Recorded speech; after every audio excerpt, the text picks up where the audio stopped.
तो आज हम लोग सेल चैप्टर में सेल ऑर्गेनेलीज के बारे में पढ़ेंगे, ठीक है। और जो सबसे पहला सेल ऑर्गेनेली है वो है एंडोप्लाज्मिक रेटिकुलम, ठीक है। अब देखो ये एंडोप्लाज्मिक रेटिकुलम न्यूक्लियर मेम्ब्रेन जो होता है ना, ये सपोज मान लो आपका न्यूक्लियर मेम्ब्रेन है। ये न्यूक्लियर मेम्ब्रेन से एक शीट लाइक स्ट्रक्चर इस तरीके का आपको कुछ मिलेगा, ठीक है। और ऐसे भी हो सकता है ये पाइप लाइक स्ट्रक्चर भी हो, इस तरीके का आपको पाइप लाइक स्ट्रक्चर भी मिल सकता है। आप लोग डायग्राम देख लेना, मैं उतना अच्छा डायग्राम नहीं बनाती। तो ये बेसिकली आपका एक्सटेंड होता है न्यूक्लियर मेम्ब्रेन से, और ये इस तरीके का थीन शीट्स की तरह, ट्यूब्स एंड शीट्स की तरह होता है, ठीक है, जो कि न्यूक्लियर मेम्ब्रेन से मतलब न्यूक्लियर मेम्ब्रेन का एक एक्सटेंशन की तरह ही है, ठीक है।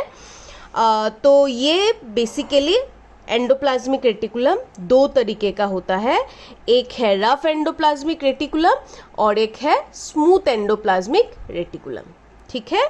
अब हम लोग इसको थोड़ा सा इलेबोरेटली देखते हैं। रफ एंडोप्लाज्मिक रेटिकुलम नाम से ही पता चल जाता है, एंडोप्लाज्मिक रेटिकुलम का शॉर्ट फॉर्म ER आप लोग दे सकते हो। रफ एंडोप्लाज्मिक रेटिकुलम में क्या होता है, ये जो सरफेस होता है ना इनका, सपोज ये मान लो एंडोप्लाज्मिक रेटिकुलम है, इसका जो सरफेस है वो रफ होगा, ठीक है, थोड़ा उबड़ खाबड़ होगा। और ये स्मूथ एंडोप्लाज्मिक रेटिकुलम नाम से ही आपको पता चल रहा है कि ये स्मूथ होगा, पॉलिश मतलब एकदम सरफेस स्मूथ रहेगा, इसमें किसी भी तरीके का उबड़ खाबड़ नहीं रहेगा, ठीक है। अब आप लोग पूछ सकते हो कि मैम इसमें रफ सरफेस होता क्यों है। तो बेसिकली रफ एंडोप्लाज्मिक रेटिकुलम में आपको सरफेस रफ होने का मेन कारण यह है कि उनमें राइबोसोम्स होते हैं, जो गोल गोल तरीके का, जैसे कि ये एंडोप्लाज्मिक रेटिकुलम है, उनमें राइबोसोम लगे हुए होंगे गोल गोल, इसको जब इसीलिए इसका सरफेस रफ रहता है। और स्मूथ एंडोप्लाज्मिक रेटिकुलम में राइबोसोम इस तरीके का नहीं होता, उनका सरफेस प्लेन होता है, ठीक है। अब ये राइबोसोम का काम क्या है, ये राइबोसोम करता क्या है, ये प्रोटीन को सिंथेसाइज करता है, इसका मतलब प्रोटीन का प्रोडक्शन करता है, प्रोटीन बनाता है, ठीक है। अब और स्मूथ एंडोप्लाज्मिक रेटिकुलम क्या बनाता है, स्मूथ एंडोप्लाज्मिक रेटिकुलम फैट्स या फिर लिपिड्स बनाते हैं, ठीक है। और ये फैट्स और लिपिड्स बनते कैसे हैं, by the help of, it is manufactured with the help of enzymes, clear. तो ये रहा आपका रफ एंडोप्लाज्मिक रेटिकुलम और स्मूथ एंडोप्लाज्मिक रेटिकुलम का डिफरेंस। अब इन दोनों का जो काम है वो दोनों एक साथ मिलके क्या बनाते हैं, they helps in building cell membrane.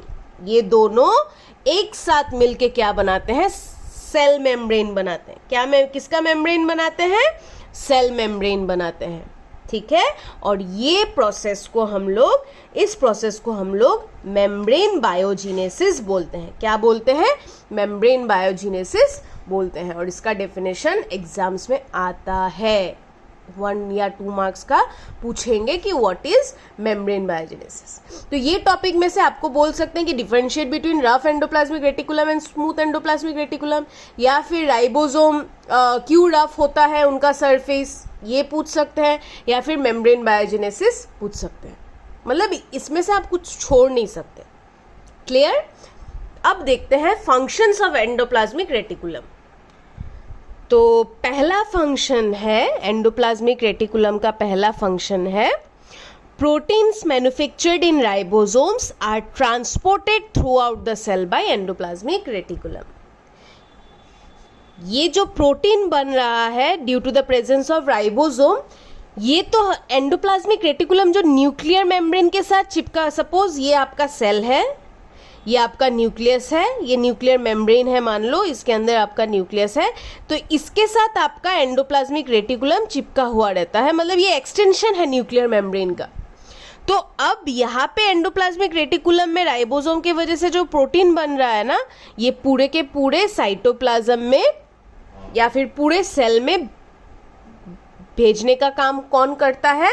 It helps in transportation of proteins manufactured by the ribosome in the endoplasmic reticulum to the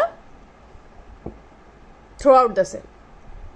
ठीक है, दूसरा फंक्शन है, it functions as cytoplasmic framework for providing surface for biochemical activities। अब biochemical activities मतलब क्या होता है?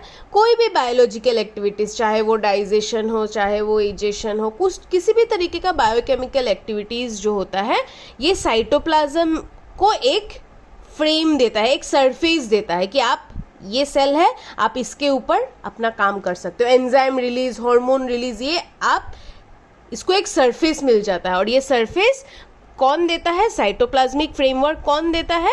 ये एंडोप्लाज्मिक रेटिकुलम देता है।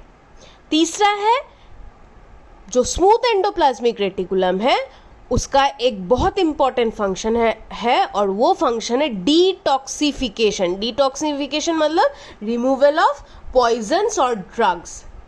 ठीक है, तो detoxification of poisons and drugs in the liver. ठीक है, स्मूथ एंडोप्लाज्मिक रेटिकुलम क्या करता है? Detoxify the poison and drugs in the liver. और लास्ट पॉइंट क्या है? It gives mechanical support to the cell. ये स्ट्रेंथ देता है मैकेनिकली सेल को। क्लियर? तो ये रहा फंक्शंस ऑफ एंडोप्लाज्मिक रेटिकुलम।